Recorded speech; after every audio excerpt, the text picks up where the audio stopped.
সোহাগ এমন ভাবে টানছে যে চুরি করে নাই হেরে ধরে জেলে দিয়েছে। কথা কন না কা? নামে নামে জমে টানে, হয় কি হয় না? হাকিমুল উম্মাত থানবীর কিতাবে পড়েছি, 80 বছরের এক মুরব্বী আল্লাহর কাছে দোয়া করে, আল্লাহ তুমি তো জানো আমার কোনো সন্তান নাই, আমার মনটা চায় আমার একটা পুত্র সন্তান দিবা। আমার স্ত্রী বৃদ্ধা হয়ে গেছে, আমি জানি তুমি এটা চাইলে পারো। এই দুর্বল অসুস্থ বৃদ্ধা নারীর গর্ভেও সন্তান দেওয়ার ক্ষমতা রাখেন কে? আল্লাহর সিদ্ধান্ত হয়ে গেছে, আল্লাহ তার একটা সন্তান দিছে। এলাকার মানুষ বলে, চাচা বুড়া বয়স তো কাম গড়াই গেলাইছে, মাশাআল্লাহ নাম রাখছেন কি? চাচাই বলে নাম রাখবো 7 দিনের দিন, এখন না। প্রতিদিন মানুষ জিগায়, চার দোকানে গিয়ে জিগায়, চাচা 80 বছর বয়স, চাচির বয়স কত? কয় 70। এই বয়সে মাশাআল্লাহ ভাঙ্গা ঘরেও তো রব্বুল আলামিন বৃষ্টির ফোঁটা দিয়া বরকত বাড়াইতে পারে। গোবরের ভিতরেও পদ্মা ফুল ফুটাইতে পারেন কে? আপনার সন্তানের নাম কি? কয় এমন একটা নাম রাখবো যেই নাম পুরো দেশে কারো নাই।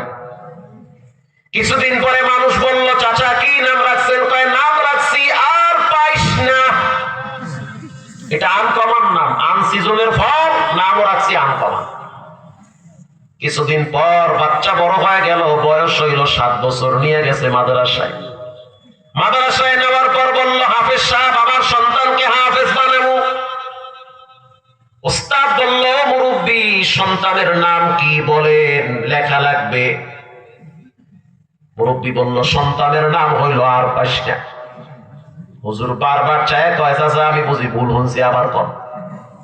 না আর পাইস না, কয় নামের ভিতরে আমি ফিরে ফিরে আওয়াজ পাইতেছি, এই নাম পাল্টা, নাম কিন্তু ভালো না। মুরব্বী বলল, বাবাজি মানুষের বাড়ি খান, বোঝেন কোন ছাতা, যা বলি তাই লেখেন। প্রিন্সিপাল সাহেব বলল, হুজুর এর লাগে কথা বাড়াইয়েন না, যা কয় তাই লেখেন। লেখছে আর পাইস না। কিছুদিন তো আর পাইস না হারায় গেছে। আমি বলি নাই, থানবী রাহিমাহুল্লাহ বলেছেন, আর পাইস না আছে না হারায় গেছে? হারায় গেছে। পুরা মহল্লায় খুঁজতে আছে আর চিৎকার মারতে আছে, আর পাইস না। খুঁজতে খুঁজতে নদীর কিনারায় গেছে। নদীর কিনারায় যাওয়ার পরে জোরে একটা চিৎকার মারছে, আর পাইস না। এক বেচারায় ঠাডা ভাঙ্গা রোদের মধ্যে জাল নিয়ে নদীতে জাল মারে, 3 ঘন্টা জাল মারে, একটা মাছও পায় না। আপনাকে কাছাকাছি নদী আছে না নাই? আমার বাড়ি সেই সাগরের পারে কুয়াকাটা। গ্রামের বাড়িতে গেলে মাঝে মাঝে জাল নিয়ে নামি, মাছ এত চালাক, ওরে বাবা রে বাবা, জাল মারি এক জায়গায়, মাছ ওই পারে গিয়া হুজুর আমরা এই জায়গায়। এরকম মাছ আছে না নাই? 2-3 ঘন্টা যদি জাল মারেন, রোদের পাওয়ার, এদিকে মিন্নাত, মিন্নাত মানে কষ্ট। স্ত্রী যদি আপনারে ফোন দিয়া বলে তাড়াতাড়ি মাছ নিয়ে আসো, মরিচ বাইটা বইসা আছি, দেরি করো কেন, কোন মেজাজটা কেমন লাগে? ইন দি মিন টাইমে হঠাৎ একজন পিছনে ডাক দিয়েছে, আর পাস না। যখনই বললো আর পাস না, জালওয়ালার মেজাজ গরম হয়ে গেছে, এই চাচার লইকে বুঝি আমি মাছ পাই না। এই রোদের ভিতরে আমার অভিশাপ দেয়, জাল মাল ফালাইয়া লইছে একটা বাঁশের লাড়ি। এই লাড়ি নিয়ে চাচার কাছে আইসা কোনো কথা নাই, ডাইরেক্ট বাটান শুরু করেছে। দুপুরের টাইমে হাফেজ সাহেব খানা খাওয়ার জন্য নদীর পার দিয়া যাইতেছে, আর বলল, জালওয়ালা সাবধান, বাবার বয়সী মানুষ গায়ে হাত দিস না। জালওয়ালা বলতে আছে, হুজুর আপনার সম্মান করি, ভালোবাসি, মহব্বত করি। দেখেন এই মুরব্বী কামটা করলো কি, 3 ঘন্টা জাল মারি, একটা মাছও পাই না, আবার কয় আর পাইস না। হুজুর বলল, চাচা কি কইলাম আর হইল কি? কইছি না যে এই নামের ভিতরে কিন্তু ফিডা ফিডির আওয়াজ আছে। আলেমদের কথা যদি না শোনা হয়, আলেমদের কথা মতো যদি না চলা হয়, কোরআন হাদিস যদি ভালো না লাগে, এখানে সেখানে ফিডা খাওয়া লাগে। আসতে বলবেন না, জোরে বলেন। এই ফিডা হয়েছে দুনিয়ার স্যাম্পল ফিডা, আসল ফিডা রসগোল্লা তো কবরে আছে।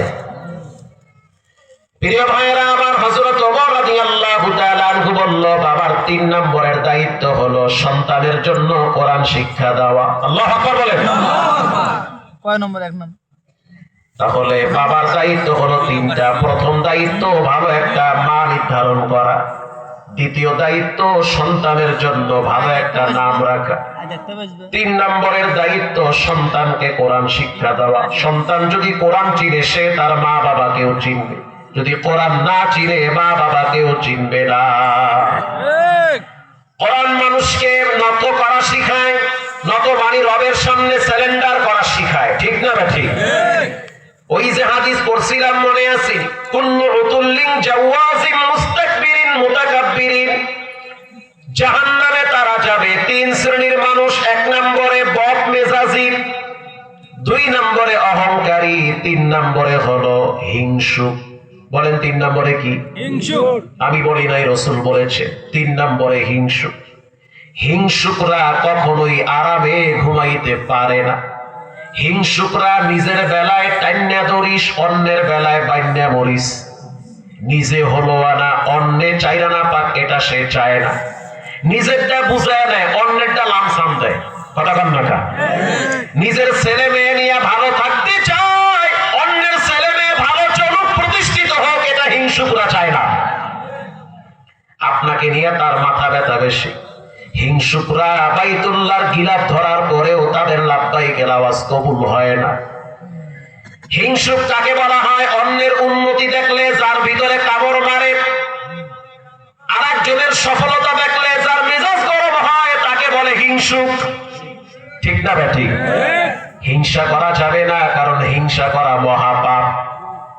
মুস্কি হাসিতে পড়েছি, হাকিমুল উম্মাত থানভী লিখেছেন, একজন গরিব মানুষ রাত্রিবেলা ঘুমায় গেছে, জিন আইসা বলতে আছে তোমার কিছু লাগবে নি। আমরা জিন, আমাদের শক্তি পাওয়ার অনেক বেশি। সুলাইমান নবীরে দাঁড় করায় রাইখা বাইতুল মুকাদ্দাস আমরা বানাইছি, আমরা এই জাত। আমাদের নামে কোরআনের ভিতরে সূরা জিন একটা আছে না নাই? এবার এই কৃষক বলতে আছে মাশাআল্লাহ তোমার তো অনেক পাওয়ার, তাহলে একটা কাজ করো, যেহেতু কিছু দিতে চাও তাইলে আমার একটা গরু দিও। কয়টা? হ্যাঁ, শিক্ষণীয় কথা। কয়টা গরু? একটা। যখনই বললো একটা গরু দিও, তখন জিন বলতে আছে শর্ত আছে, তোমারে যা দিব তোমার সাথে যার সাথে ঠেলা ঠেলি ওরে দিব 2টা, ডাবল দিব।